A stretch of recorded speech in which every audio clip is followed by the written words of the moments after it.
Sejam todos bem-vindos. Esta é uma obra produzida pelo docente e integra os planos de ensino das disciplinas ofertadas pelo Departamento de Morfologia, na área de Histologia e Embriologia, para os cursos de graduação do Centro de Ciências Biológicas e da Saúde e Centro de Ciências Agrárias Aplicadas. Saudações, eu sou o professor Emerson e serei o seu locutor nesta obra intitulada Temas em Histologia e Embriologia. Nas áreas de Histologia e Embriologia, serão apresentadas videoaulas conceituais teóricas, com a apresentação dos conceitos morfológicos e de construção dos tecidos, órgãos e sistemas, e do seu desenvolvimento em humanos e animais domésticos. Em ambas as áreas de Histologia e Embriologia, dividiremos os assuntos em módulos básicos e de sistemas, de acordo com o avanço da complexidade de discussão dos temas vinculados à oferta das disciplinas para os diferentes cursos das áreas de saúde ou agrárias. As videoaulas são de caráter obrigatório e pré-requisito para as aulas discursivas presenciais semanais ou para as aulas discursivas síncronas, ofertadas em regime excepcional.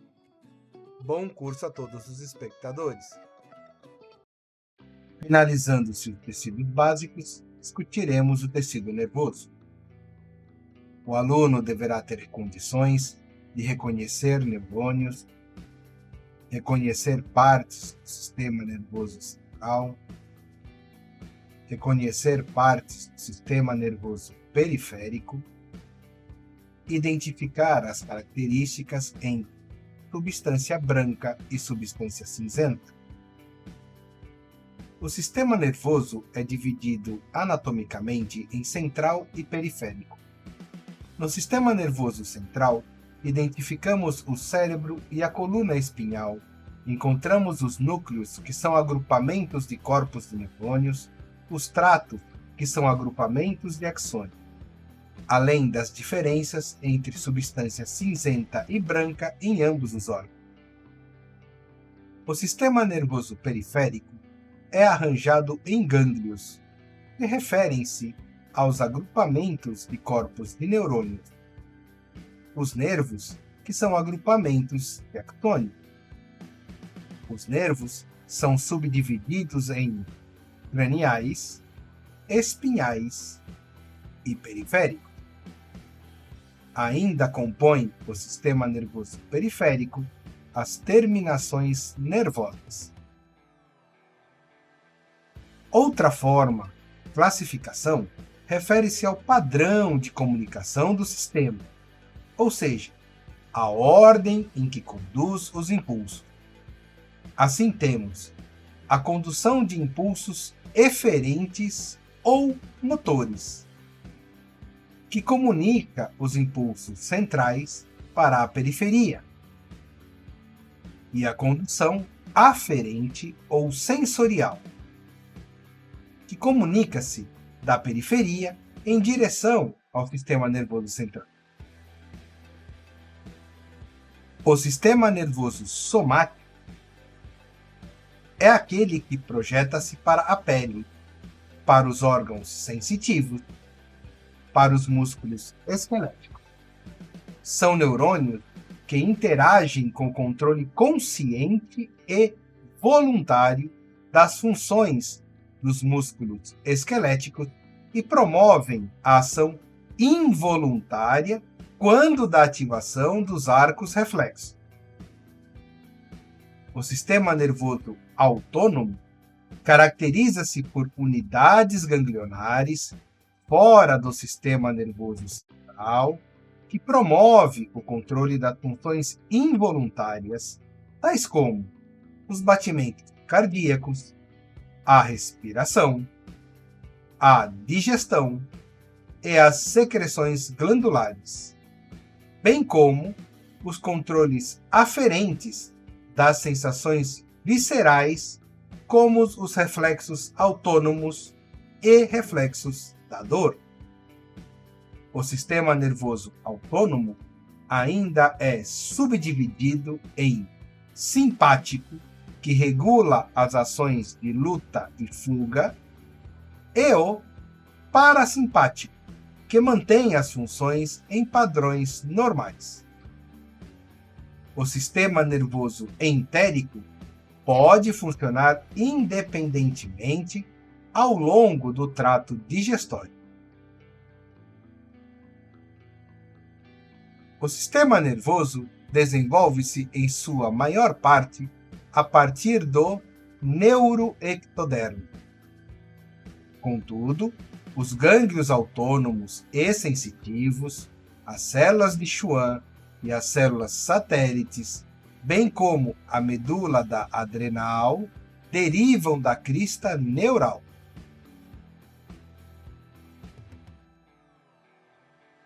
Os neurônios são a unidade funcional do sistema nervoso. Encontramos os neurônios principais, que são longos e denominados também de Golgi tipo 1, e os interneurônios, que formam circuitos e são curtos, e denominados de Golgi tipo 2. Os neurônios recebem, conduzem os estímulos e formam sinapses entre outros neurônios. As células de suporte, ou células da glia, ou mesmo neuróglia, são células que compreendem o estroma do tecido nervoso. Desempenham funções de proteção, suporte físico, participação nos processos de despolarização da membrana neuronal, atuam na reparação de injúrias ao tecido nervoso, na regulação dos fluidos no sistema nervoso central e dos neurotransmissores, e nas trocas metabólicas entre os neurônios e o sistema vascular. O neurônio é composto por um corpo celular, que destaca-se como sendo o centro de comando que recebe todos os impulsos elétricos advindos de dendritos ou de axônios de outros neurônios. Identifica-os e os traduz em impulso para continuarem pelo seu axônio até os órgãos efetores sua ação. Os axônios podem ser mielinizados ou não. Quando visualizamos no sistema nervoso central os axônios mielinizados, encontraremos os oligodendrócitos, que são as células responsáveis por produzirem a barreira de mielina que envolve o axônio.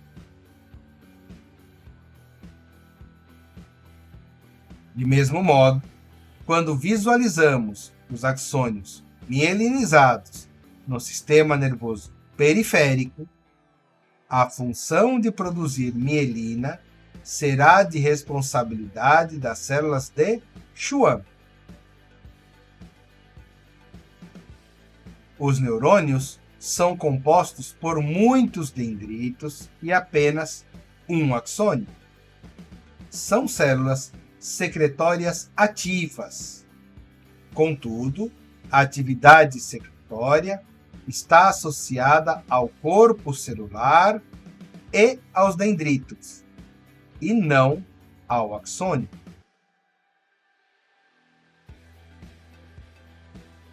Os neurônios são classificados morfologicamente de acordo com a sua complexidade. Os neurônios unipolares não são visualizados em animais superiores e no homem. São observados em insetos. Os neurônios multipolares são os mais frequentes e apresentam inúmeros dendritos que chegam ao corpo celular e um processo axônio que parte do corpo celular. Os neurônios bipolares apresentam dois processos principais que partem do corpo celular, sendo, de um lado, o processo dos dendritos e, do outro lado, o processo do axônio.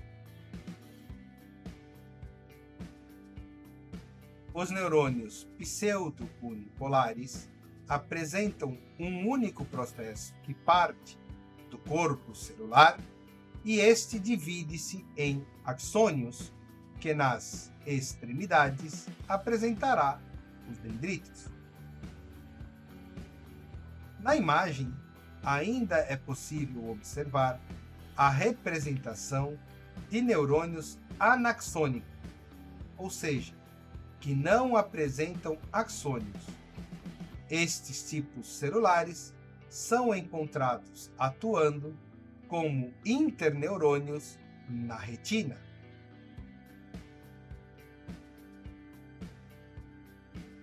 Os neurônios também são classificados de acordo com a sua função.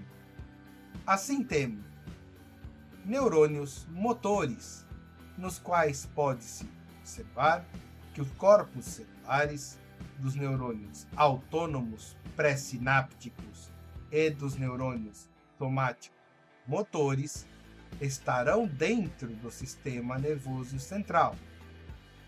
Os corpos celulares dos neurônios autônomos pós-sinápticos serão encontrados gânglios.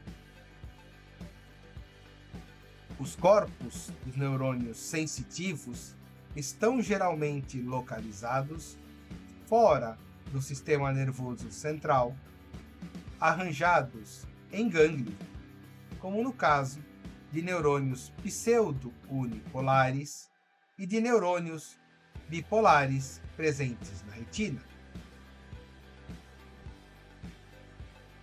As células piramidais e as células de Purkinje estão localizadas em regiões específicas do sistema nervoso central.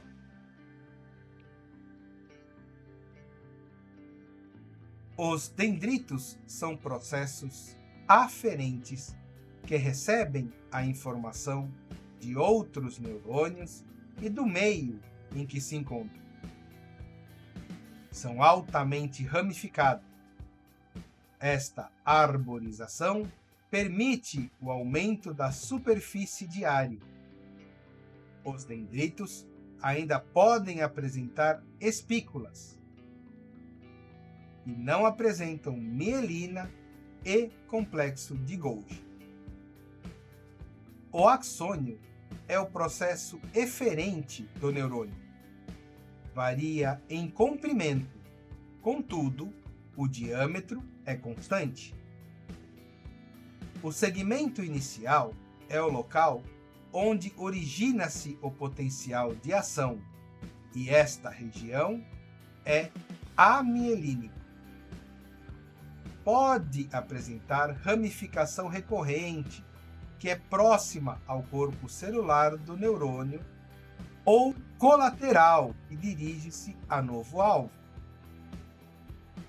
As arborizações terminais refere-se ao telodendro, que é responsável por realizar a sinapse. É formado por microtúbulos, neurofilamentos, mitocôndrias e vesículas em trânsito. Os axônios podem ser mielínicos ou amielínicos. O transporte axonal pode ser anterógrado, ou seja, do corpo celular para a terminação do axônio, ou retrógrado, ou seja, na direção do corpo celular. Como dito anteriormente, os neurônios são células ativamente secretórias. Os neurônios podem ser extremamente longos devido aos seus axônios, como, por exemplo, os axônios que estendem-se da coluna vertebral para a inervação do joelho.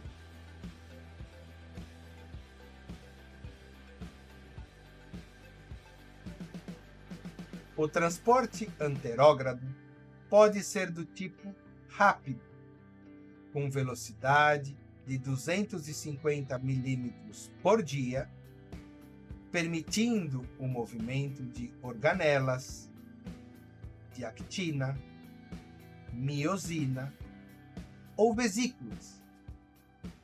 O transporte ocorre ao longo dos microtúbulos. E o transporte anterógrado também pode ser do tipo lento, com velocidade de meio a 1,5 milímetros por dia, permitindo o movimento de neurofilamentos,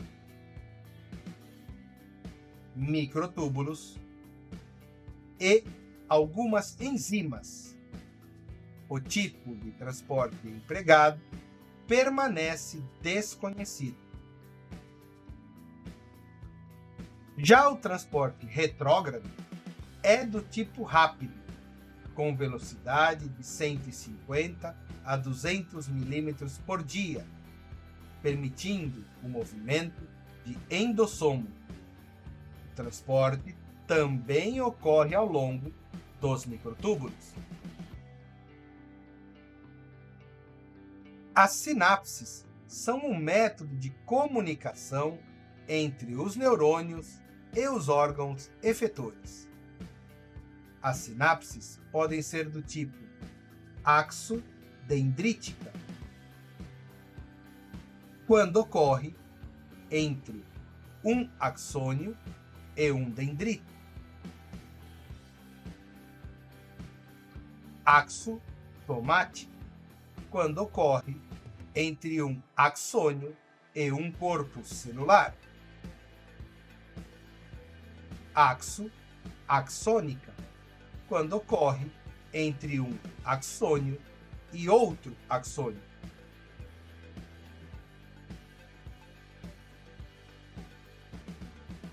Na imagem, verifica-se o arranjo estrutural da sinapse em microscopia eletrônica de transmissão.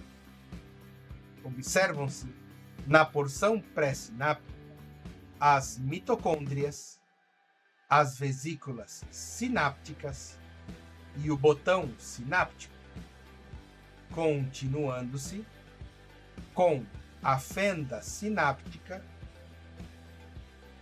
e a superfície da membrana pós-sináptica no dendrito inferior, que completa toda a estrutura sináptica. As sinapses podem ser elétricas ou químicas. As sinapses que ocorrem por potencial elétrico são comumente encontradas em invertebrados e se assemelham às junções gap presentes em mamíferos. As sinapses químicas são as mais comuns e apresentam uma membrana pré-sináptica, uma fenda sináptica e uma membrana pós-sináptica.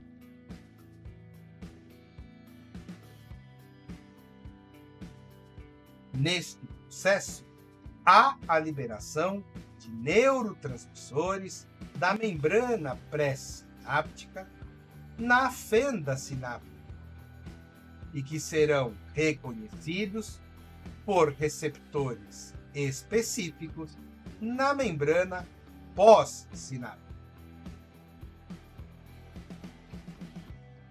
Na montagem esquemática, visualiza-se os tipos de sinapses e como elas ocorrem através dos axônios pré- e pós-sinápticos, além da passagem pela fenda sináptica e os tipos de liberação dos neurotransmissores sobre a fenda.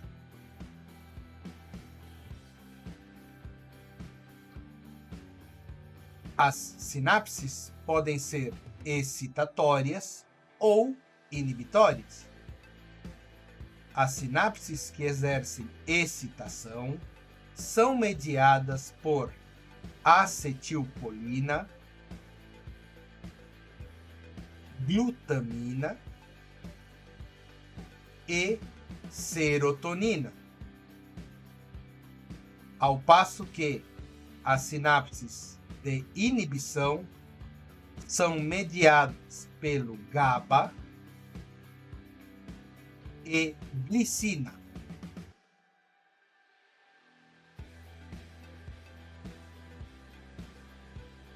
A acetilcolina está presente entre axônios e músculos estriados esqueléticos e no sistema nervoso autônomo. Os neurônios são colinérgicos e apresentam receptores colinérgicos, podendo ser ainda muscarínicos ou nicotínicos.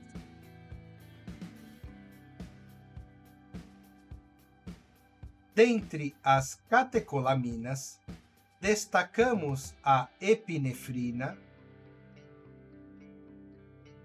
a norepinefrina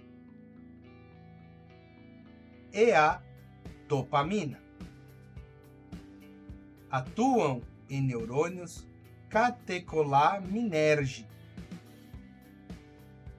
para a execução de movimentos, controlar o humor e a atenção.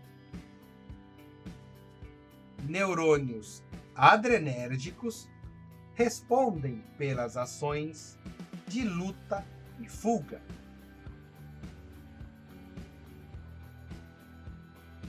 A serotonina está presente no sistema nervoso central e no sistema nervoso entérico.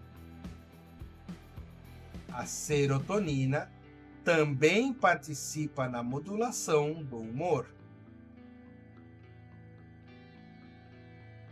Os aminoácidos, de modo geral, atuam como neurotransmissores no sistema nervoso central.